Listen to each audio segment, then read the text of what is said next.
नमस्कार मित्रांनो, जर तुमच्या नावावर शेती आहे पण तुमच्या पत्नीच्या नावावर काहीच नाही, तर तुम्ही एक खूप मोठा फायदा गमवत आहात. हो, कारण आता सरकारच्या अनेक योजना अशा आहेत ज्या महिलांच्या नावावर असतील तरच पूर्ण लाभ मिळतो, आणि काही ठिकाणी तर महिलांना 50% आरक्षण दिलं जातं.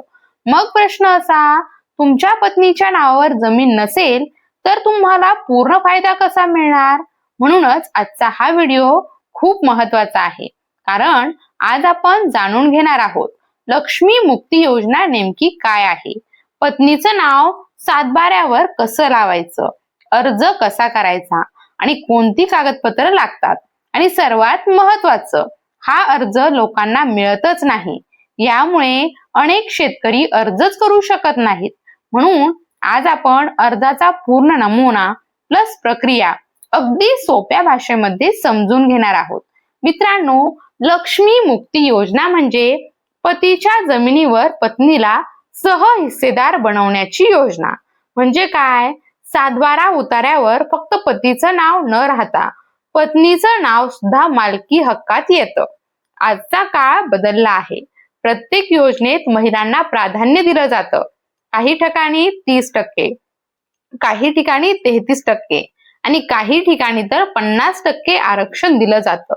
त्यामुळे जर पत्नीच्या नावावर जमीन असेल तर त्या महिलेला सरकारी योजना, अनुदान, लाभ अधिक सहजपणे मिळू शकतो. अनेक शेतकऱ्यांना ही योजना माहितीच नसते किंवा अर्ज मिळत नाही, प्रक्रिया कळत नाही, त्यामुळे हक्क असून देखील फायदा मिळत नाही. मित्रांनो, ही योजना नवीन नाही, याची सुरुवात खूप आधीच झालेली होती. 1986 साली नाशिक जिल्ह्यातील चांदवड येथून शेतकरी संघटनेच्या माध्यमातून एक मोठी चळवळ सुरू झाली. या चळवळीचा उद्देश होता महिलांना शेतीमध्ये हक्क मिळावा. या चळवळीचं महत्त्व लक्षात घेऊन 1992 मध्ये तत्कालीन मुख्यमंत्री सुधाकरराव नाईक यांनी एक परिपत्रक काढलं. जरी ते फक्त 4-5 ओळींचं होतं तरी त्याचा परिणाम खूप मोठा होता. त्या परिपत्रकातून प्रत्येक पत्नीला पतीच्या जमिनीमध्ये सहहिस्सेदार बनण्याचा अधिकार हा देण्यात आला. महाराष्ट्र जमीन महसूल संहिता 1966 नुसार जर शेतकऱ्याचं निधन झालं तर पत्नीचं नाव वारस म्हणून लावलं जातं. पण पती जिवंत असताना पत्नीचं नाव लावण्यासाठी 1992च्या परिपत्रकानुसार अर्ज करावा लागतो. मित्रांनो, आता तुम्हाला समजलं असेल ही योजना किती महत्वाची आहे. पण सर्वात मोठा प्रश्न आता येतो, अर्ज कसा करायचा, फॉर्म कुठे मिळतो आणि कसा भरायचा? मित्रांनो, या योजनेसाठी तुम्हाला स्वतंत्र ऑनलाईन पोर्टल नाही. हा अर्ज तुम्हाला तहसील कार्यालयामध्ये करावा लागतो किंवा तलाठी मार्फत देखील सादर करू शकता. अर्जाची सुरुवात होते प्रति तहसीलदार साहेब. त्यानंतर तुम्हाला तुमच्या तालुक्याचं नाव किंवा पूर्ण पत्ता लिहायचा आहे. विषयामध्ये स्पष्ट लिहायचं, सातबारा उतार्यावर पुरुषाच्या नावासोबत पत्नीचं नाव सहहिस्सेदार म्हणून लावण्याबाबत. पुढे अर्जदाराचं संपूर्ण नाव लिहायचं, मोबाईल नंबर लिहायचा, पत्ता आणि गावाची माहिती द्यायची. मी खाली सही करणारा, तुमचं नाव, गावाचं नाव, तालुका, जिल्हा ही माहिती लिहायची. इथे तुमच्या शेतीचे सर्वे नंबर लिहायचे. जे जे नंबर सातबाऱ्यावर आहेत ते सगळे तुम्हाला या ठिकाणी नमूद करायचे आहेत. पत्नीचं नाव कसं टाकायचं? पुढे स्पष्ट लिहायचं, माझ्या नावासोबत माझ्या पत्नीचं नाव, संपूर्ण नाव लिहायचं पत्नीचं, सहहिस्सेदार म्हणून नोंद करण्यात यावं, कागदपत्र जोडल्याची नोंद. शेवटी लिहायचं, आवश्यक कागदपत्रे या अर्जासोबत जोडलेली आहेत, आणि खाली दिनांक, ठिकाण आणि सही करायची.